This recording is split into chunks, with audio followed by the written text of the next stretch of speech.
करणारे माझे तुकोबराय होते, मग माझ्या तुकोबरांची श्रीमंती का साधी असेल का महाराज? साधी श्रीमंती नव्हती महाराज. पण ज्या वेळेस दुष्काळ पडला, लोक अन्न करता मरू लागली. अहो लोक मरू लागली याच्यात नवल नाही. स्त्री एक अन्न करिता मेली, दुष्काळे आटीला द्रव्य नेला मान. स्त्री एक अन्न करिता मेली. अहो लोक मरू लागली याच्यात नवल नाही. पण तुकोबरांची पत्नी सुद्धा अन्न करून मेली महाराज. अशी परिस्थिती निर्माण झाल्याच्या नंतर तुकोबरांनी जेवढं धन जवळ होतं ते सर्व त्या ठिकाणी जवळ असलेलं धन जनामध्ये वाटून दिलं महाराज.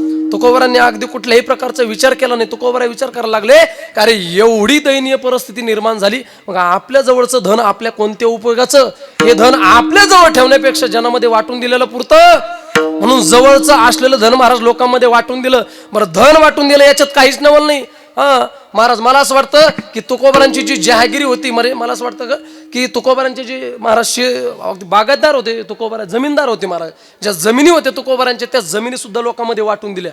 पण आता धन घेता येतं पण जमिनी कशा घेता येणार महाराज? पण लोक पळू लागले. आणि फुकटचं म्हणल्यावर का महाराज सांगूच नका. फुकटचा हा शब्द कानावर पाडायला पाहिजे. फक्त काही घ्यायला बसले महाराज लोक, फुकटचं पाहिजे फक्त.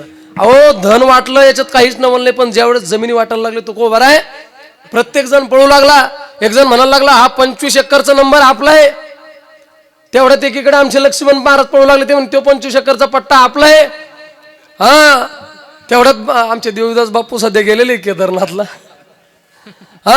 प्रत्येक जण पळू लागला. अहो एक जण तर पळत गेला आणि एका पाण्याच्या विहिरीमध्ये उडी मारली महाराज. आणि जशी उडी मारली तसा पोहायला लागला. पोहायला लागल्याच्या नंतर तेवढ्यात मागून एक पळतच आलता महाराज. पळत आला, विहिरीपाशी आला, पण उडी मारणार माऊली महाराज तेवढ्यात आतल्यानं सांगितलं, पाटील पुढवा. हे आपण घेतलं.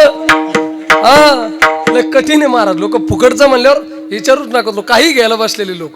अहो जवळ असलेली संपत्ती तुकोबरांनी जनामध्ये वाटून टाकली, देऊन टाकली महाराज. आणि ज्या वेळेस जवळ असलेली संपत्ती वाटून टाकली त्यानंतर तुकोबरांच्या मुखातून शब्द बाहेर पडले, आम्ही सदैव सुडके जवळी येता चोर धाके, जाऊ पुढती भिके कुत्रे घर राखीती.